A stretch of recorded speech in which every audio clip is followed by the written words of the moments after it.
Hello Ansh lovers, welcome back to my channel. Last part में हमने देखा था वुयिंग को वांगजी को अपने साथ शावर लेने के लिए हाँ करना ही पड़ता है। हालांकि उसे अंदर से बहुत गुस्सा आ रहा था। उसने सोचा भी नहीं था कि वांगजी उससे कहेगा कि या तो वो उसके साथ शावर ले ले या वो उसे नहाते हुए देखने दे। आखिरकार ऐसे ऑप्शंस कौन देता है? वुयिंग मन में सोच रहा था, वांगजी ने पहले भी इस तरह काफ़ी सारे लोगों को नहाते हुए देखा होगा या उनके साथ शावर लिया होगा। मैं कोई डिफरेंट नहीं हूँ उसके लिए। विंग अपने थॉट्स में खोया हुआ था कि तभी वांगजी अचानक शावर में अपने ब्लैक कलर के बॉक्सर्स में आकर उसके सामने खड़ा हो जाता है।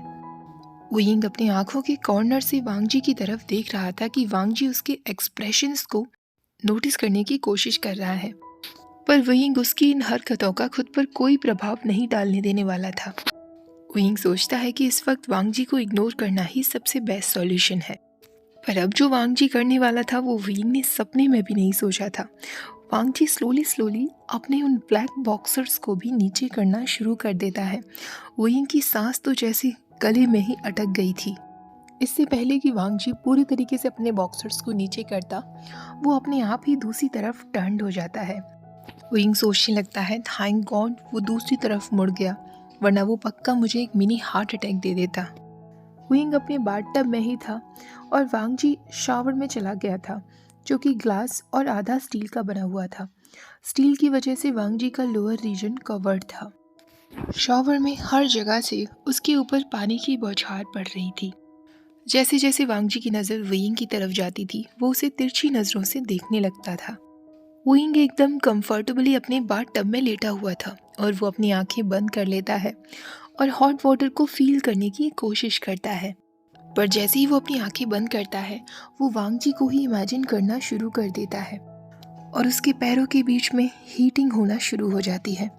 वो फ्रस्ट्रेटेडली अपनी आंखें बंद करते हुए कहता है, ऐसा कैसे हो सकता है?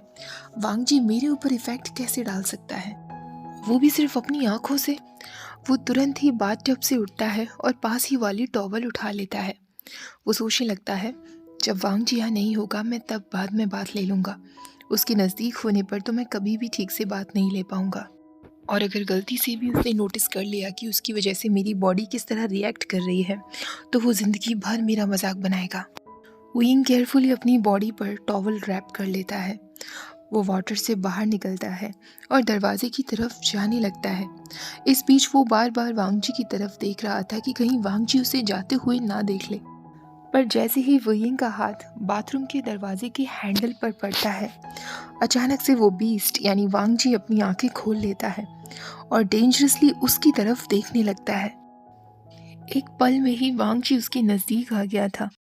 अपनी स्ट्रॉन्ग आर्म से वो वुयिंग के हाथ को पकड़कर जोर से अपनी तरफ खींचता है और बाथरूम के दरवाजे को अंदर से टाइटली लॉक करके वांगजी वुयिंग को दरवाजे पर ही पुश कर देता है। वुयिंग अचानक शॉक्ड होते हुए अपनी आंखें खोलता है तो वो देखता है कि उसके सामने एक एंग्री वांगजी खड़ा था, जिसने टाइटली वुयिंग के हाथों को पकड़ा हुआ था। वांगजी का दूसरा हाथ वुयिंग की वेस्ट पर था। वुयिंग की टॉवल अचानक से लूज हो जाती है और वो ड्रॉप होते हुए नीचे गिर जाती है। अब वुयिंग की बेयर बॉडी वांगजी की बेयर बॉडी के जस्ट सामने थी। वुयिंग घबराते हुए कहता है, ये क्या हरकत है लांग वांगजी? वुयिंग टॉवल उठाने की कोशिश करता है, पर वांगजी ने इतना टाइटली उसके हाथों को पकड़ा हुआ था कि वुयिंग अपना हाथ उससे नहीं छुड़ा पा रहा था। वुयिंग अपनी पूरी कोशिश करता है उससे हाथ छुटाने की, पर वुयिंग जब हाथ नहीं छुटा पाता, वांगजी अब उसके दोनों हाथों को दरवाजे पर ही ऊपर करते हुए पकड़ लेता है। वुयिंग गहरी सांस ले रहा था और उसकी ब्लैक आइज की तरफ देख रहा था। वांगजी वुयिंग के एक्सट्रीमली नज़दीक आ जाता है और तुरंत ही उसके सॉफ्ट लिप्स को कैप्चर कर लेता है। शुरुआत में ये एक सॉफ्ट जेंटल किस था, पर जल्दी ही ये एक हॉट पनिशिंग किस बनता जाता है, जिसमें वांगजी वुयिंग के लिप्स पर बाइट किए जा रहा था और वुयिंग सिर्फ मोर्निंग के अलावा और कुछ नहीं कर पा रहा था। वुयिंग अपना एक पैर उठाने की कोशिश करता है जिससे वो वांगजी को पीछे की तरफ धक्का दे सके, पर वांगजी वुयिंग के उसी पैर को पकड़ लेता है और उसकी नीज को ऊपर कर देता है। इस तरह वुयिंग को अपना बैलेंस बनाने के लिए अपने दोनों पैरों को वांगजी की वेस्ट के अराउंड रैप करना पड़ता है। ऐसा करते ही वांग जी ने वुयिंग के हिप्स को टाइटली पकड़ लिया था और अपने टीथ से वो वुयिंग की बॉटम लिप पर बाइट किए जा रहा था। स्लोली जैसे ही उसे मौका मिलता है वो अपनी वार्म टंग को वुयिंग के माउथ के अंदर इंसर्ट कर देता है। अब वुयिंग उसके माउथ के अंदर ही मोर्निंग कर रहा था और अपने हाथों से वांग जी के बालों को खींच रहा था। वांग जी का नेकेड मेंबर वुयिंग की स्टमक पर प्रेस हो रहा था जो एकदम हार्ड था। वांग जी के स्ट्रॉन्ग हैंड्स वुयिंग की पूरी बॉडी को टॉर्चर कर रहे थे और उसके टीथ वुयिंग की लिप्स को। वांग जी धीरे धीरे किस करते करते वुयिंग की नेक तक आ जाता है। अब वुयिंग की भी पूरी बॉडी में डिज़ायर भर चुका था और वांग जी उसे और भी ज़्यादा हॉट और नीडी बनाए जा रहा था। वुयिंग अपने ऊपर काबू खो बैठता है और इस बार वो भी वांग जी को किस करने लगता है। वांग जी अपना हाथ ले जाकर सीधा वुयिंग को उसके पैरों के बीच में पकड़ लेता है। वुयिंग उसे कह रहा था, प्लीज़ वांग जी। वांग जी तभी उसे ज़ोर से कस के पकड़ते हुए कहता है, लंजा कहो। वुयिंग इस बार कहता है, प्लीज़ लंजा। वांग जी कहता है, प्लीज़ क्या वेवुशन, मुझे बताओ क्या पहले तुम्हें कभी किसी ने यहाँ टच किया है। वुयिंग जो कि डीप प्लेजर में खोया हुआ था वो उससे कहता है, नहीं, किसी ने भी नहीं। वांग जी अब अपने थंब से उसे वहाँ पिंच करते हुए कहता है, गुड। वो रफली उसके कान में कहता है, तुम सिर्फ और सिर्फ मेरे हो।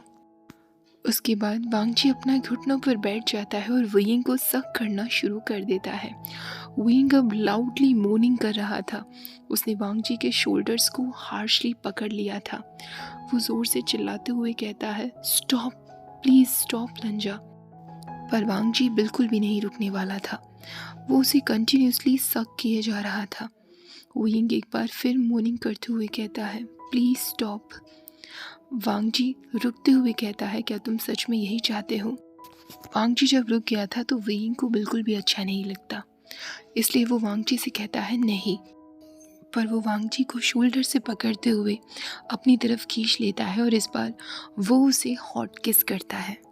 दोनों के टंग्स एक दूसरे को लिक किए जा रहे थे। दोनों एक दूसरे के माउथ के अंदर मोर्निंग कर रहे थे। वांग जी की हार्डनेस वुयिंग को अभी भी अपने स्टमक पर फील हो रही थी और वुयिंग के पैरों के बीच ऑलरेडी काफ़ी वेटनेस हो चुकी थी। वांग जी रफ वॉइस में वुयिंग से कहता है, तुम किसी दिन मेरी जान ले लोगे विभूषण। इस वक्त मैं बिना किसी सेफ्टी के तुम्हारे साथ सेक्स करना चाहता हूँ, पर मैं नहीं करूँगा क्योंकि मैं नहीं चाहता कि तुम्हारा फर्स्ट टाइम बाथरूम में हो। ऐसा कहकर वांग जी अपना फोरहेड वुयिंग के फोरहेड पर रख लेता है। दोनों बहुत ही हार्ड ब्रीदिंग कर रहे थे। वुयिंग भी वांग जी की बातों को समझते हुए हाँ में सिर हिलाता है और अपने आर्म्स वांग जी की नेक से हटा लेता है। उसे खुद ये पता नहीं लगा था कि कब उसके हाथ वांग जी की नेक तक पहुंच गए थे। वांग जी भी वुयिंग के लेग्स अपनी वेस्ट से हटा देता है, पर इस पूरे टाइम वो वुयिंग को एकदम इंटेंस आंखों से ही देखे जा रहा था। पर वुयिंग ने अपना फेस झुका लिया था। वो अपने पैरों की तरफ देख रहा था क्योंकि वो अपनी खुद के बिहेवियर को लेकर एम्बैरेस्ड और शॉक्ड था। उसके लेग्स इतने कमज़ोर हो गए थे कि वो खड़े होने में भी अनस्टेबल हो रहा था। वांग जी उसका हाथ पकड़ लेता है और उसे सपोर्ट देता है। वो वुयिंग की टॉवल उठाकर भी उसके अराउंड रैप कर देता है। उसके बाद वो उसके फोरहेड पर जेंटली किस करते हुए कहता है, अगर तुम चाहो तो अब शावर ले सकते हो। उसके बाद वांग जी वहाँ से निकल जाता है। वुयिंग बाथ लेने के बाद अपना बाथरोब पहनता है और शावर रूम से बाहर आ जाता है। जैसे ही वो रूम में एंटर करता है वो देखता है कि वांग जी ने अपना ब्लैक सूट पहन लिया था और वो फ़ोन पर किसी से बात कर रहा था। सामने काफ़ी सारा ब्रेकफास्ट रखा हुआ था। वुयिंग काउच पर जाकर बैठ जाता है। ब्रेकफास्ट में चॉकलेट चिप्स थे और वो उन्हें खाना शुरू कर देता है। ब्रेकफास्ट के साथ फोक्स और नाइफ्स भी रखे हुए थे, पर वुयिंग उन फोक्स और नाइफ्स को नहीं उठाता। वो अपना फूड फिंगर्स की मदद से ही खाना शुरू कर देता है। दूसरी तरफ वांग जी फ़ोन पर बातें करते करते वुयिंग की तरफ ही देखे जा रहा था। तभी वुयिंग उससे पूछता है, क्या तुम मुझे ज्वाइन करने वाले हो या नहीं। पर वांग जी उसे कोई जवाब तो नहीं देता, बल्कि वो फ़ोन पर बात करते करते ही उसके पास आकर खड़ा हो जाता है। उसका हाथ पकड़ लेता है और जिस हाथ से वुयिंग खा रहा था वो सीधा उसी हाथ से अपने मुंह में एक पीस रख लेता है। उसके बाद वो फिर से अपने फ़ोन पर बात करने में बिजी हो गया था। कुछ टाइम बाद जब उसके मुंह का खाना ख़त्म हो जाता है, वो वुयिंग को प्लेट की तरफ इशारा करता है उसे फिर से खिलाने के लिए। और पहली बार वुयिंग को ऐसा लग रहा था कि जैसे वो दोनों वो रोमांटिक कपल्स की तरह बिहेव कर रहे हों जो आउटडोर पिकनिक करते हैं गार्डन में बैठकर। लड़की लड़के को अपने हाथ से खिला रही होती है। ये सोचकर ही वुयिंग को मेंटली हंसी भी आ रही थी। वो कभी भी इस तरीके का एक क्लिंगी बॉयफ्रेंड तो कभी नहीं बनता, और ना ही वो कभी एरोगेंट वांग जी को अपने हाथ से खिलाने के बारे में सोचता। इसलिए वुयिंग अपने हाथ से वांग जी को तो नहीं खिलाता, बल्कि वांग जी का हाथ खींचकर उसके हाथ में ही प्लेट रख देता है। लेकिन वांग जी को इतना गुस्सा आता है कि वो उस प्लेट को लाउडली नीचे गिरा देता है। पूरे रूम में उस प्लेट की आवाज़ आ रही थी। वुयिंग देखता है कि वांग जी का फेस एकदम एंग्री हो गया था, सीरियस वाला एंग्री। विंग सोचने लगता है वो इस बात पर नाराज़ है क्योंकि मैंने उसे अपने हाथ से नहीं खिलाया। तभी वांग जी उससे कहता है, क्या तुम प्लीज़ थोड़ा जल्दी खाओगे मिस्टर विभूषण, हमारे पास पूरा दिन नहीं है। विंग भी उससे मुंह बनाते हुए कहता है, शावर में जो भी कुछ हुआ अगर वो सब तुमने नहीं किया होता तो अब तक हम यहाँ से बाहर भी निकल चुके होते। ये सुनकर वांग जी विंग के नज़दीक आकर कहता है, क्या तुम कहना चाह रहे हो कि ये मेरी गलती थी? तुम मेरे रूम में थे, मेरे शावर में थे, तुमने शावर रूम का दरवाज़ा लॉक भी नहीं किया था, उसके बाद तुम कह रहे हो कि मेरी गलती रही है। ये सब सुनकर विंग का अब खून खौल रहा था।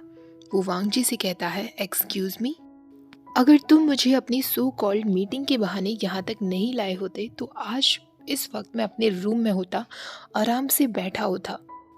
एंड मैं श्योर हूँ कि ये मीटिंग तो सिर्फ एक बहाना है। तुम यहाँ केवल सिर्फ इसलिए आए हो ताकि तुम अपने सेक्स बडीज के साथ सेक्स कर सको। क्या नाम था उसका? ओह यस, वांग लेंगजाओ, वो भी तो यहाँ थी ना। वांग जी अब वियिंग से कहता है, क्या तुम्हें जलन हो रही है विभूषण? वियिंग कहता है, बिल्कुल नहीं, और ना ही कभी होगी। वांग जी देखता है कि वियिंग अभी भी अपने बाथरूम में था। वांग जी उससे कहता है, तुम्हारे कपड़े कहाँ हैं? वियिंग कहता है, मेरे पास कोई कपड़े नहीं हैं। वांग जी तुरंत अपनी शर्ट निकालकर उसे देता है और उससे कहता है, जल्दी से इसे पहन लो। वियिंग के पास और कोई ऑप्शन नहीं था, इसलिए वो वांग जी की शर्ट को ही पहन लेता है। जिसे पहनते ही वो वांग जी की बॉडी हीट उस शर्ट में फील कर सकता था। वियिंग की शर्ट पहनते ही वांग जी उसे अपनी ग्रे पैंट्स भी लाकर दे देता है। उसके बाद दोनों एलिवेटर में पहुंच जाते हैं। दोनों के बीच एकदम साइलेंस हो गया था। हेलीकॉप्टर में बैठने के बाद कुछ ही समय में वो लोग एक स्मॉल आइलैंड पर पहुंच जाते हैं, जहाँ के फ्लैट एरिया पर वो लैंड हुए थे। इस पूरे टाइम वांग जी के फेस पर एंगर लुक ही था। वहीं वांग जी वियिंग से इतना नाराज नहीं था जितना वो खुद से नाराज था, क्योंकि उसे विश्वास नहीं हो रहा था कि उसने क्या सोचकर वियिंग के साथ शावर में वो सब कुछ किया। वांग जी मन में सोच रहा था, मैंने कैसे खुद पर कंट्रोल खो दिया, और स्पेशली मैंने हर एक मोमेंट उसके साथ एंजॉय किया। मैं वियिंग का एडिक्टेड होता जा रहा हूँ और ये मेरे लिए डेडली है। उसके पास जाना, उसके लिप्स को किस करना, उसकी नेक पर किस करना, उसकी बॉडी के हर एक इंच को स्मेल करना, ये सब मेरे लिए इतना एडिक्टेड क्यों बनता जा रहा है। हेलीकॉप्टर के लैंड होते ही वांग जी ने वियिंग को अपनी गोद में उठा लिया था। वियिंग बार बार उससे कह रहा था, ये तुम क्या कर रहे हो, पर वांग जी उसकी नहीं सुनने वाला था। वांग जी अपने ही थॉट्स में खोया हुआ था। वियिंग शाउटिंग कर रहा था। वो वांग जी को उसे नीचे उतारने के लिए कह रहा था, पर तभी वांग जी उसके हिप्स पर पिंच कर लेता है और उसे शांत रहने के लिए कहता है। वियिंग को अचानक इतना गुस्सा आता है कि वो वांग जी के पैरों के बीच में कस के उसे पकड़ लेता है। वांग जी अपनी सेक्सुअल फ्रस्ट्रेशन को कंट्रोल करते हुए वियिंग से एक हस्की वॉइस में कहता है, वो सब शुरू मत करो जो तुम एंड नहीं कर सकते। वो केयरफुली वियिंग को नीचे उतार देता है और वहाँ से चला जाता है, इससे पहले कि वियिंग की नज़र उसके इरेक्शन पर पड़ जाए। वहीं वियिंग खड़ा सोच रहा था, उस एरोगेंट की इतनी हिम्मत कि मुझे यहाँ इस तरह इग्नोर करके चला गया। आखिरकार उसकी प्रॉब्लम क्या है? मैंने तो नहीं कहा था कि मुझे गोद में उठा कर लाए और इस तरह मुझे अकेला छोड़ दे। उस पूरे आइलैंड पर उनके आसपास टॉल ट्रीज थे, जहाँ पर लिविंग बीइंग का कोई साइन नज़र नहीं आ रहा था। ऐसा लग रहा था जैसे वो लोग किसी जगह के बीचों बीच आ गए हैं। वांग जी अभी भी आगे तेज तेज चले जा रहा था। वो पीछे मुड़कर वियिंग से कहता है, थोड़ा जल्दी चलोगे तो अच्छा होगा। ओके गाइस, आज का पार्ट यही ख़त्म करते हैं। तो अब हमारे वियिंग और वांग जी एक आइलैंड पर आ पहुँचे हैं, जहाँ पर उन दोनों के अलावा और कोई नहीं है। लेट्स सी अब उन दोनों के बीच में आगे और क्या क्या होने वाला है। आज का ये पार्ट पसंद आया है तो प्लीज़ वीडियो को लाइक, शेयर और चैनल को सब्सक्राइब करना मत भूलिएगा। Thank you for watching. Bye bye.